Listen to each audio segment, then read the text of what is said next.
Hey, I'm Decathlon Gamer, and welcome back to PCM22 Career Mode, episode number 98.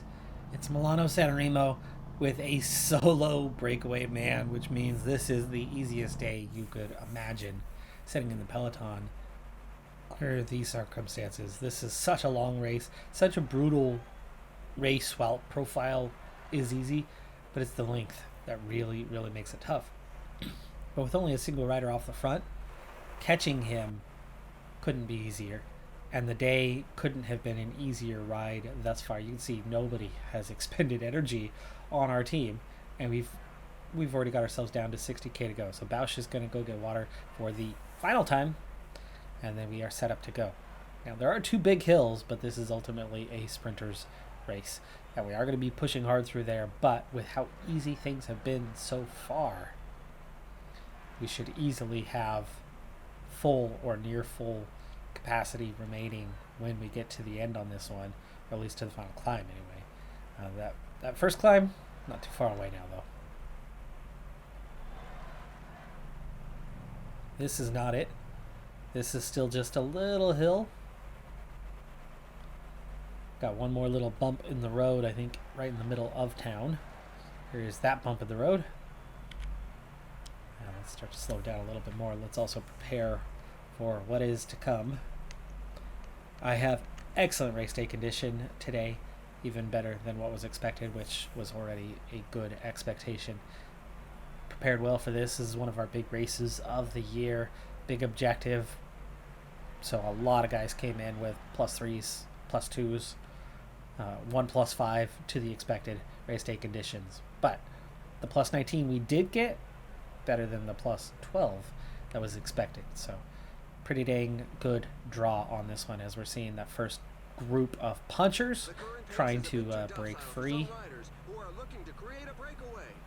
Now already there's a response, a chase back, and you can see our guys are doing just fine. 6 riders off the front, and they've already pulled back that group. Now Bausch is comfortably up front, but where's everybody else? Peters is last right now. And we've got 20k to go, and you see we're getting a good recovery in. We will sprint train here soon enough. For now, relax, recover, let that heart rate be low for a little bit so you can make that final run. And now as we flatten out, we're at 17k to go, so we will want to sprint train this relatively soon. Pedersen trying to attack, and this is their time going for it, but today has just not fit that profile of being a day for punchers, for classics type guys. Peters with a +5, that's going to make him a heavy favorite. Bausch looks really good for earlier lead out, so does Coetzee. Vandenberg for your lead out ahead of Peters, there you go.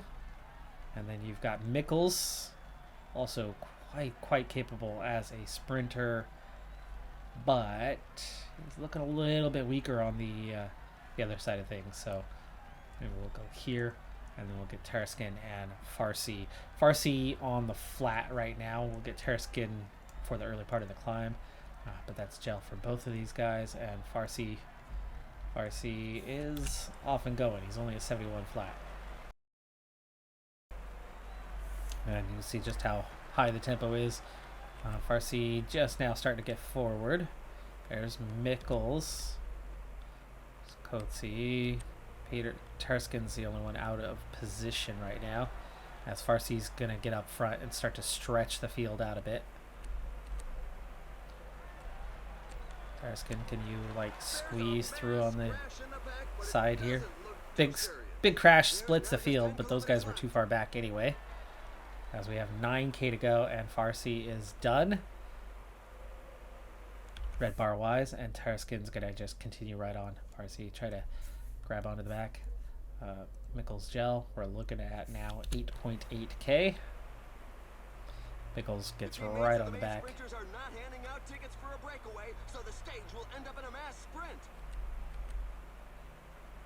Alright. Coetzee feels it a little bit. Bausch feels it a little bit as they had some ground to cover, but you can see how Taraskin sets us up very nicely on this one, and we are nearly to the top. 6.7. Coetzee gel. 6.4, 6.3, 6K to go. All right, on to Mickles, because we're seeing another late attack from these guys. 5.2, gel. And this is going to do it.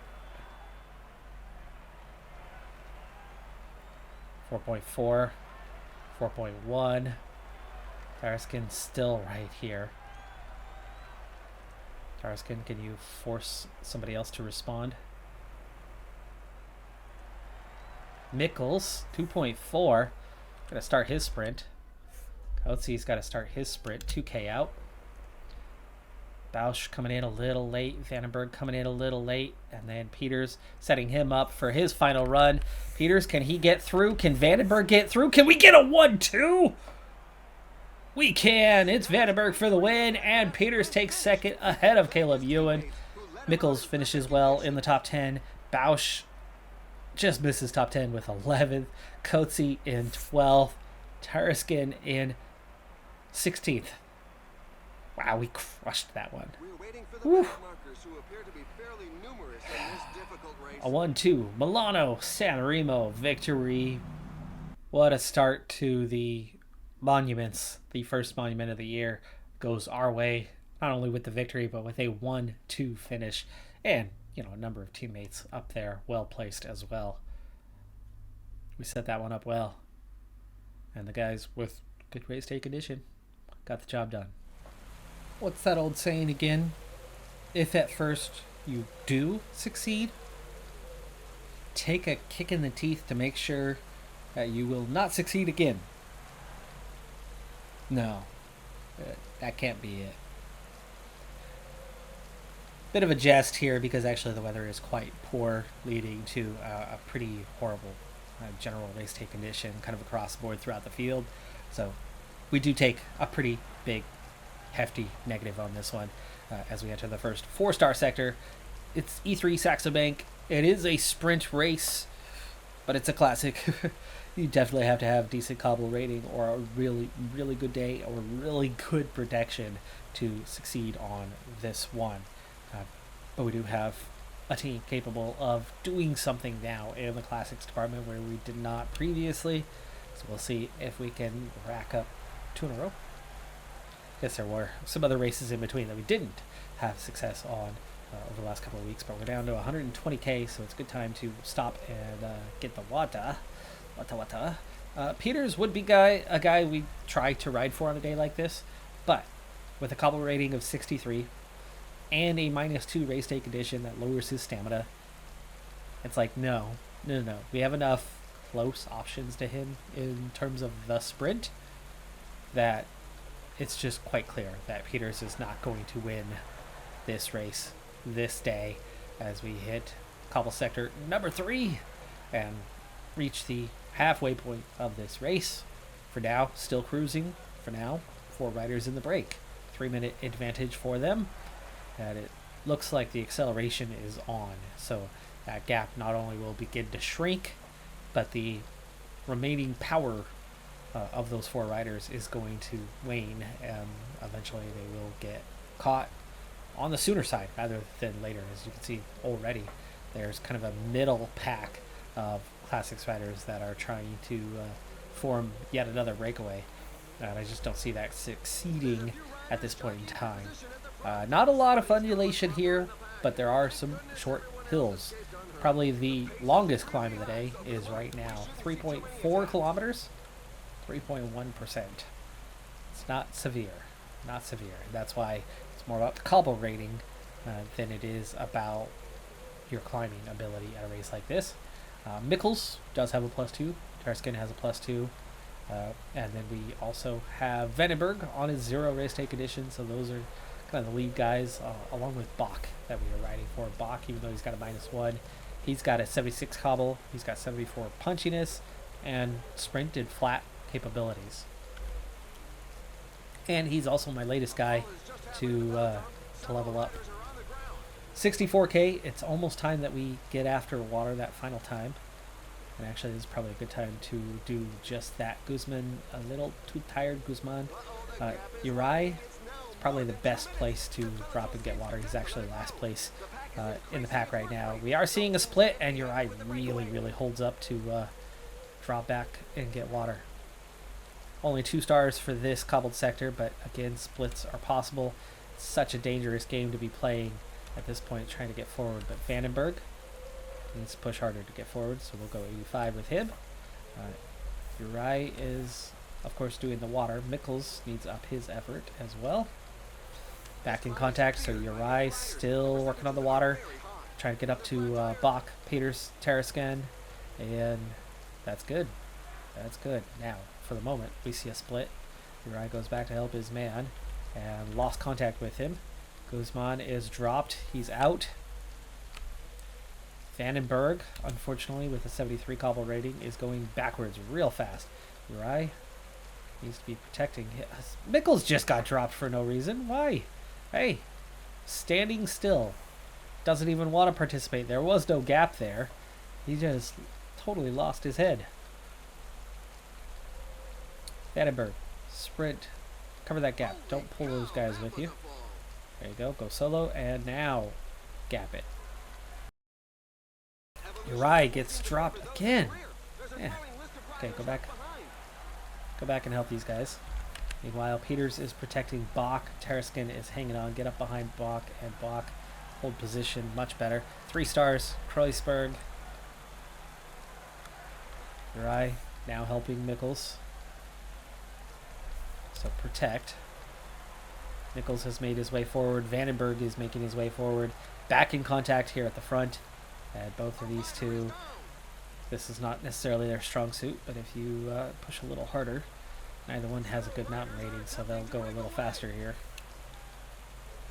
Try to recover their position a bit. Mikkels and Uri getting forward. I think we could use... Oh, Peters is fading, so let's go ahead and use Tarascan to protect Bach. Peters, why don't you go and... Ooh, whoa. You made it. Sit. Okay, 7 riders off the front. Peters, we want to protect Vandenberg. Can you help with that? And Vandenberg has recovered his position. And we are back to 6 up here. Of course, Peters is tired. Vandenberg is tired.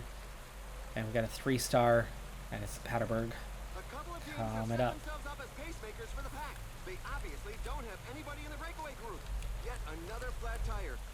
Okay, that's the tail end. Uri is fading. Peters is fading. They are both done. Man, why did Uri get dropped so fast when he was on protect duty and not out of energy? That's weird. His protect duty didn't go away until he got dropped. Vandenberg to the front of the group. And there's a split. There's 16 riders up the road. Vandenberg needs to protect Mikkels. He clearly doesn't have enough to get to the end. And Uri. If you're going to be a factor, you got to try to get up there. Oh, that is the other Vandenberg. And definitely some guys going backwards. And Vandenberg's done. And Uri has nothing left really either. So put him back on auto. Tarascan and Bach. Really? Tarascan, why'd you get... Or Bach, why'd you get dropped here? And Mikkels. Really, this is not looking good. Uri does not have enough left in the tank. So that's going to be a follow situation. With Tarascan gelling up right now. 31k to go. It's almost back together. Was that the last cobbled sector? Or has this hill got a cobbled sector on it? It's clearly clear otherwise. Nochterberg. And Tarascan speeding up for the climb. Best place to gain ground. And Mikkels is nearly done. Mikkels is nearly done. Bach is our favorite. Bach is our favorite, and he's going to have to ride solo from here as Tarascan is done. Mikkels dropped to protect. Okay, and now you're going to take over, and Bach's going to follow you. Gel. Tarskin does not have enough left in the tank, and we are way too far down from what I would like for us right now. 18k to go. Can we catch these front riders? I mean, there's 17 and then a front 3. If you can get up there, you're in contention. The finish line is getting close. The riders have just passed the 15 Tarskin's dropped. Box now on his own. An attack is launched. The group has to break apart. That was the last hill. There's a tiny bit of undulation right after you drop right here. If he can make contact with that group with energy left, you give him a chance, but that's not going to happen. So he's going to just try to catch Mohoric. And can he catch Mohoric? He does. Okay, he catches Mohoric. 45 seconds ahead of the guys behind. Mikkels includes them, but does not catch that front group, so we're going to miss. We're going to miss out here. Vermeersch takes the win ahead of Van Aert. Right, Turner.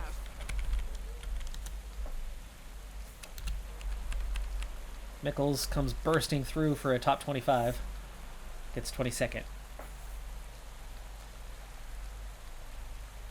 Still don't have the combination of cobble and climbing yet, and that's very evident on a day like this. We're going to wrap this race up with, or this episode up with Ghent-Wevelgem. Not an easy race, but not a hard race. A little bit of both. It's definitely a day for the sprinters, but with a lot of crosswinds, with a bit of undulation, and definitely a bit of length to the race. It does come with its challenges, and we're already seeing splits, but it's still close enough, and there's still enough time that you can see it's actually yo-yoing quite a bit. For now, we're down to 75 in the Peloton, and actually that number is decreasing, not increasing. They don't seem to be coming back our direction. The breakaway, just 4 riders, but they had a 6-minute advantage. It's now down to 2.5, and with 81k to go, that just does not seem likely to hold. Speaking of holding, it's time to start holding our position a little bit better. We'll push up to a 79. And Uri has been the water guy today, and with 75k to go, he's going to be on that task here relatively soon again. This was the hardest climb of the day, as it's both cobbled and steep, but it was short enough, and we're already through it. Followed up with another quick climb, but now with 70k to go, Uri is going to go take care of water and be done with it. At just 49 in the Peloton right now, means his task is much less difficult than it otherwise would be. Now, those 23 that we dropped, they might be able to regain contact, but for now, it's out to a minute 20. And with 49 in the group, you would say our spread is probably 30 seconds from front to back, which means they're still, well, they're coming back a little bit. They're only a minute down now, so you'd say they're about 30 seconds off the back. Otherwise, known as the spread of the Peloton itself right now, realistically. But they are not covering that gap. Nope, they have regained contact. No, they have not. That's not regained contact. That is riders dropped. And, by the way, the front group down to a minute and down to the last 2 riders. And it's out to a minute 30, so we are pulling away from the chase group, and the other chase group that was chasing prior to that is now long gone. Last 2 climbs of the day, Guzman is just about done. We will gel up. I'm not sure if it's too late for him. But as we get over this climb, we're going to, for the next one, increase the effort a little bit more and make sure we hold that position. It's a small Peloton. It does not take much to get knocked out the back. Breakaway's been caught. Last 46 riders in contention. Last climb of the day, the Kemmelberg. 700 meters, but very steep. We do see splits. Guzman is the only one who was really impacted by it. He lost contact, and we're seeing an attack. 6 riders going off the front, but 30k to go. Let's make sure that there is a chase on. And there is a chase. Okay, there is a chase. We're good. 34 chasing those 6. And Guzman's about to get dropped. With him is Bittner. That means we need Bach to protect whoever that was. Peters with a -3 today, but he is still an excellent sprinter. And we got 25k to go, and we catch those guys. Okay, we need to up the effort, though. to hold position much better, because there are definitely attempted attacks, and we seem to be on the back end of this, which is now, a smaller and smaller group. Just 31 left at the front. Toll Case Bowles gets dropped. There's a sprinter out the back. Tishpanut looks like he's about to get dropped.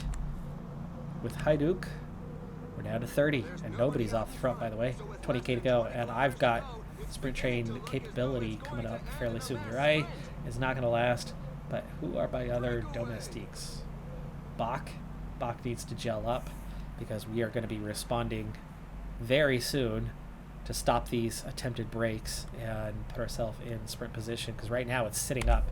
It's sitting up with 18k. Let's take over before it's too late, before we allow a bunch of riders that are out the back in this thing. So an 80 is not good, an 81 is better.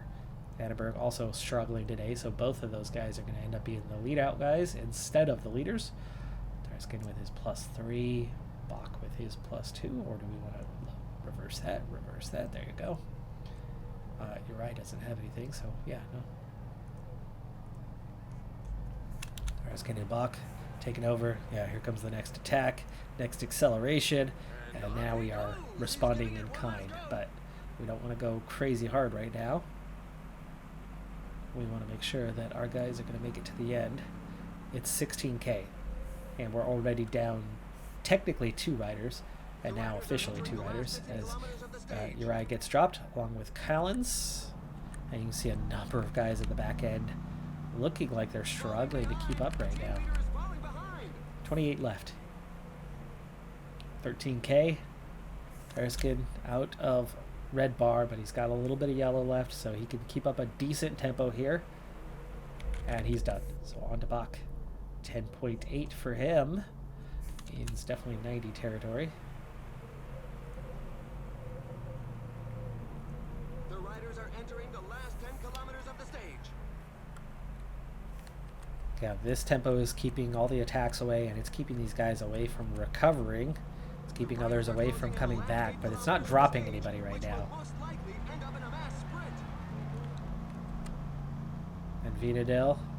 And Vinadel hangs on. Does not get dropped. Tarskin's hanging on. And Bach is done. 6.5k, last 3 riders. Gel. And we're going to get into a much faster flat rating now. That was 4k that he let out there. I hope that Vandenberg can hang on for 4k. Okay, 5k to go, so Gel's for the last 2 guys. Bach is done. Still 28 here. We're not dropping anybody with the tempo, but we're keeping them under pressure, keeping them from attacking. 3.9. Peters needs to get ready to take over. Vandenberg is done, and Peters takes over. 2.9. 2.6. Mickles is looking good for his lead out. 2.7. Sprinting for Peters. And Mickles. He's got a good run, but can he hold these guys off? He's only an 81. It looks like he's going to get a podium, but not a win. Redheim takes the win. Mickles does get a podium. He gets 3rd place. We needed one of the top sprinters to be the one with a positive race day condition. Mickles just didn't quite have the pace. He went at the right time. I mean, look at where the red bar is. He got the lead out from Peters, which forced a few other guys to sprint a little early. He set that up well. Nobody faded at the line, outside of Peters, who did the lead out, obviously, but no, not one rider faded at the line. That top 10 was all right there and very close. So getting 3rd when it's close is good. Getting 3rd when it's not your best sprinter, Mickles, against a good field is good. Fredheim and Van Uden taking the top 2. Surprising. Laporte getting 4th. Decker 5th. I feel like we should have done more. Vermeersch was the favorite. Van Aert was the favorite. They only got 10th, 11th. Van Veenendaal down 14th. Not a good day for those guys, but Peters is the one who is best suited to this, and Vandenberg is the next best suited to this. So our 3rd best guy on the day ends up the 3rd best guy on the day overall. 3 months into the season now, or just about, and Peters up into the lead. Fredheim picks up a bunch of points for that win. Really moves up 78 spots. He's solid. He's solid. He's an 80, 78. Yeah, he's better than the man he beat, Mikkels. Mikkels, by the way, into the top 10. Vandenberg 13th. The sprinters, the classics guys leading the way so far this season for us as a team. We are 700 points clear of Ineos at the top of the World Tour standings at this stage, and we are second in Super Prestige, just 50 points behind Ineos. It's a good start to the season. You always wish you could do more. There's always hope for more, but I mean, come on, we've had 9 wins. It's a good start. Bahrain Victorious was 17, but not very high in the rankings, so it's very much lower level races that they must have a young prospect who is excelling right now, and then Ineos with 14. Joseph Marsh has six wins for Bahrain Victorious. Gregoire has 4 wins. That's already 10. Groves has 3 wins, and that makes up most of the wins they have so far. So it's not one guy. It is spread out amongst a few. Those few, though, are not winning the big races. They're winning the minor races. Fred Heim just picked up his 5th win. Peters has 6 now. Now that's going to do it for this episode, and I'm Decathlon Gamer. Like, comment, subscribe, and I'll see you next time. Have a good one. Be safe out there. Bye for now.